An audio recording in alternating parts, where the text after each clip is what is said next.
നമുക്ക് യുദ്ധവാർത്തകളിലേക്ക് ഒന്ന് പോകണം. ഹോർമുസിലേക്ക് എത്തുന്ന കപ്പലുകൾ ഇന്ന് മുതൽ തടയുമെന്നാണ് US സെൻട്രൽ കമാൻഡിന്റെ മുന്നറിയിപ്പ്.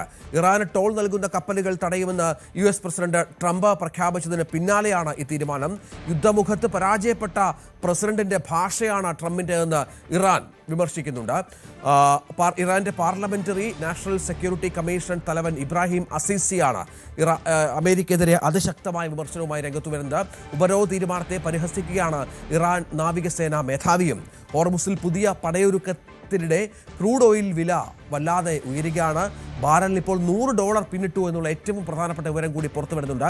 കാർത്തിക് വിവരങ്ങളുമായി ചേരും. കാർത്തിക്, ഇന്നിപ്പോൾ 10 മണി മുതൽ, അതായത് നമ്മുടെ ഇന്ത്യൻ സമയം 10 മണി മുതലാണ് ഈ കപ്പലുകൾ തടയും. ഇറാനിലേക്ക് പോവുകയും ഇറാനിൽ നിന്ന് വരികയും ചെയ്യുന്ന, പക്ഷേ മറ്റ് ലോകരാജ്യങ്ങളുടെ കപ്പലുകൾക്ക് പ്രശ്നമില്ല, ഹോർമുസിലൂടെ കടക്കാമെന്നും മറ്റുമാണ് ട്രംപ് പറയുന്നത്. ഇപ്പോഴത്തെ പശ്ചാത്തലത്തിൽ എത്രത്തോളം അമേരിക്കയ്ക്ക് നടപ്പിലാക്കാൻ സാധിക്കുമെന്നുള്ളൊരു പ്രശ്നമുണ്ടല്ലോ. കാരണം പൂർണ്ണമായും ഇറാന്റെ നിയന്ത്രണത്തിലാണ് ഇപ്പോൾ ഹോർമുസ് ഉള്ളത്.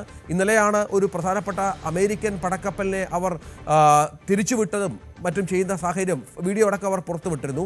അപ്പോൾ ഇറാന്റെ നിയന്ത്രണമുള്ള ഒരു സ്ഥലത്താണ് ഇപ്പോൾ ഇത്തരം മുന്നറിയിപ്പ് ട്രംപിന്റെ ഭാഗത്തുനിന്നുണ്ടാവുന്നത്. രഞ്ജിത്ത്, ഇസ്ലാമാബാദ് ചർച്ചകൾ പരാജയപ്പെട്ടതിന് പിന്നാലെ ഹോർമൂസിൽ ഇറാനും US-ഉം വീണ്ടും നേർക്കുനേർ മറ്റൊരു ഏറ്റുമുട്ടലിലേക്ക് എത്തുമോ എന്ന നിലയിലാണ് ഇപ്പോൾ കാര്യങ്ങൾ. ഇന്നലെ ഈ ഇസ്ലാമാബാദ് ചർച്ചകൾ പരാജയപ്പെട്ടതിന് പിന്നാലെ ട്രംപ് ശക്തമായ ഒരു ഭീഷണി ഇറാന് നേരെ ഉയർത്തിയിരുന്നു. അതായത് ഹോർമൂസ് കടലിടുക്കിൽ ഇറാന് ടോൾ നൽകി കടന്നു പോകുന്ന എല്ലാ കപ്പലുകളും തടയുമെന്നും ഇതിനായി US നാവികസേനയെ അയച്ചു കഴിഞ്ഞു എന്നുമാണ് ട്രംപിന്റെ കഴിഞ്ഞ ദിവസത്തെ പ്രതികരണം. ഇതിന് പിന്നാലെ ഇപ്പോൾ US സെൻട്രൽ കമാൻഡിന്റെ അറിയിപ്പ് വന്നിട്ടുണ്ട്. ഇന്ന് മുതൽ ഇറാനിലേക്ക് പ്രവേശിക്കുന്നതും അതോടൊപ്പം തന്നെ ഇറാനിലെ തുറമുഖങ്ങളിൽ നിന്ന് ചരക്കുമായി കടന്നു പോകുന്നതും പുറത്തേക്ക് കടന്നു പോകുന്നതുമായ കപ്പലുകൾ, ആ കപ്പലുകൾ തടയും എന്നാണ് മുന്നറിയിപ്പ്. പ്രാദേശിക സമയം 10 മണി മുതൽ ഈ കപ്പലുകൾ തടയും. ഇറാന് ടോൾ നൽകി കടന്നു പോകുന്ന ചരക്ക് കപ്പലുകളാണ് തടയുക. സ്വാഭാവികമായും ഇത് വലിയ പ്രത്യാഘാതങ്ങൾക്ക് വഴിവെക്കും. കാരണം ഇതിൽ ഒരു രാജ്യങ്ങൾക്കും വിട്ടുവീഴ്ചയില്ല എന്നുകൂടി US സെൻട്രൽ കമാൻഡ് അവരുടെ എക്സിൽ പോസ്റ്റ് ചെയ്ത ട്വീറ്റിൽ വ്യക്തമാക്കുന്നു.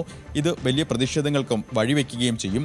എന്തായാലും ഇറാന്റെ ഈ നിലപാട്, അതായത് ഈ ഇസ്ലാമാബാദ് ചർച്ചകളിൽ ഇറാൻ സ്വീകരിച്ച ശക്തമായ നിലപാടുകളോട് ഒരു തരത്തിലുള്ള വിട്ടുവീഴ്ചയും ഇല്ല എന്ന് വ്യക്തമാക്കുകയാണ് US. ഹോർമൂസിൽ ഇത്തരം ഒരു നിലപാട് സ്വീകരിക്കുന്നത് ഒരു സമ്മർദ്ദ തന്ത്രമായാണ് അന്താരാഷ്ട്ര തലത്തിലുള്ള വിദഗ്ധർ ഇതിനെ കാണുന്നത്. അതായത് ഈ ഹോർമൂസ് കടലിടുക്കിൽ ഇറാന് ടോൾ നൽകി കടന്നു പോകുന്ന എല്ലാ കപ്പലുകളെയും തടയുന്നത് അത് മറ്റ് രാജ്യങ്ങളെയും പ്രതികൂലമായി ബാധിക്കും. ആ ഘട്ടത്തിൽ കൂടുതൽ രാജ്യങ്ങൾ ഈ വിഷയത്തിൽ സജീവമായി